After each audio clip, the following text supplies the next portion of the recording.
जय हिंद। आज की क्लास में हम लोग कक्षा 10th क्लास के साइंस के अंतर्गत हम लोग फिजिक्स के पहले नंबर अध्याय रिफ्लेक्शन ऑफ लाइट यानी प्रकाश के परावर्तन के अति लघुत्तरीय क्वेश्चन को देखेंगे। इस चैप्टर में जितने भी अति लघुत्तरीय क्वेश्चन है उसे हम लोग पार्ट 1, पार्ट 2 और पार्ट 3 वीडियो करके ऐसे हम लोग समझने का प्रयास करेंगे। आज के इस क्लास में हम लोग 8 जो क्वेश्चन है इसे हम लोग समझेंगे। शुरू से 8 क्वेश्चन को देखेंगे और समझेंगे। आपके भारतीय भवन किताब से ये क्वेश्चन को लिया गया है, आप इसे समझ लीजिए। क्वेश्चन है कि समतल दर्पण पर लंबवत एक ही प्रकाश किरण की कितनी परावर्तित किरणें हो सकती है। समतल दर्पण पर जो प्रकाश की किरणें पड़ती है वह परावर्तित होने के बाद कितने संभव है परावर्तित किरणें।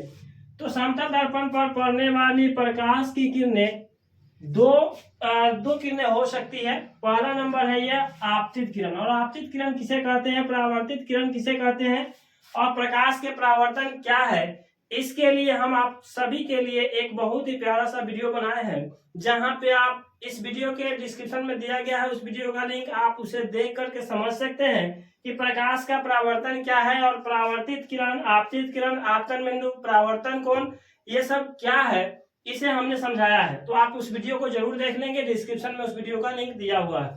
ठीक है, दूसरा क्वेश्चन समझते हैं हम लोग। समतल दर्पण पर लंबवत पड़ने वाले प्रकाश की किरण किस प्रकार परावर्तित होती है।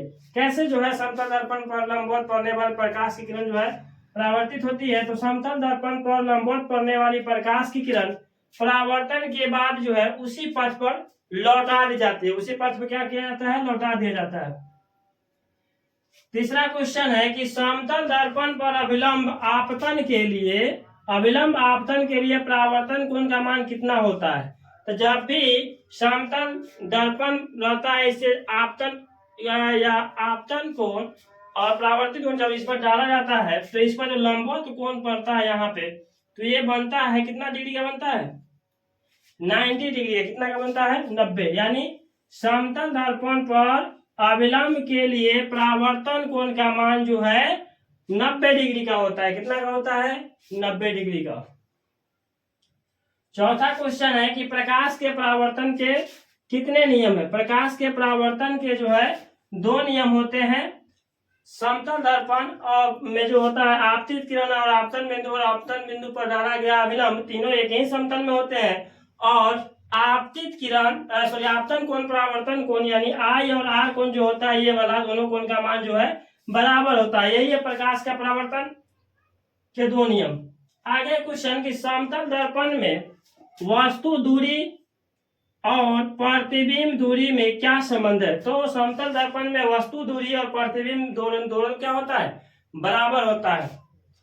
अब हम लोग समझते हैं छठा नंबर क्वेश्चन है कि गोलीय दर्पण कितने प्रकार के होते हैं, उनके नाम लिखिए। गोलीय दर्पण जो है 2 प्रकार के होते हैं। पहला नंबर जो इसका नाम है अवतल दर्पण। अवतल दर्पण किसे कहते हैं, उत्तल दर्पण किसे कहते हैं, दूसरा उत्तल दर्पण। ये दोनों का परिभाषा भी हमने बता रखा है, इस प्ले लिस्ट में जाइए आप, वहां फिजिक्स का जो ये अवतल दर्पण उत्तल दर्पण का जो परिभाषा वाला वीडियो है उसे आप देख लीजिए, समझ में आ जाएगा आपको।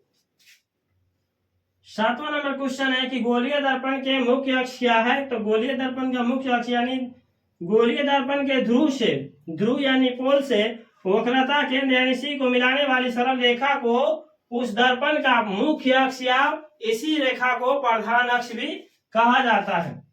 आगे क्वेश्चन है 8 नंबर की अवतल दर्पण के फोकस की परिभाषा दीजिए। यानी अवतल दर्पण की फोकस दूरी किसे कहते हैं, यानी किसी अवतल दर्पण का फोकस उसके मुख्य अक्ष पर वह बिंदु है, पॉइंट है, जहां मुख्य अक्ष के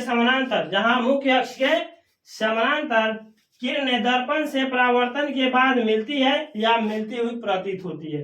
प्यारे बच्चों, आज की इस वीडियो में हम लोग 8 क्वेश्चन जो है अति लघुत्तरीय से जो प्रकाश के परावर्तन चैप्टर से लिया गया है, इसे हम लोगों ने बेहतरीन तरीके से समझने का प्रयास किया।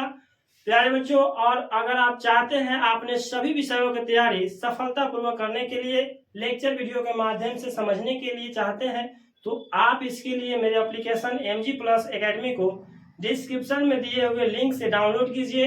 और वहां पे आप सभी के लिए एक बहुत ही प्यारा सा कोर्स लॉन्च किया गया है, मंजिल बैच 2026 के नाम से। इस कोर्स में इनरोल हो करके आप अपने सभी विषयों की तैयारी सफलतापूर्वक कर सकते हैं।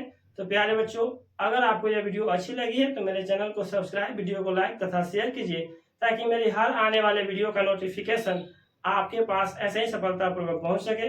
प्यारे बच्चों, मिलते हैं किसी अगले वीडियो में, तब तक के लिए धन्यवाद। जय हिंद।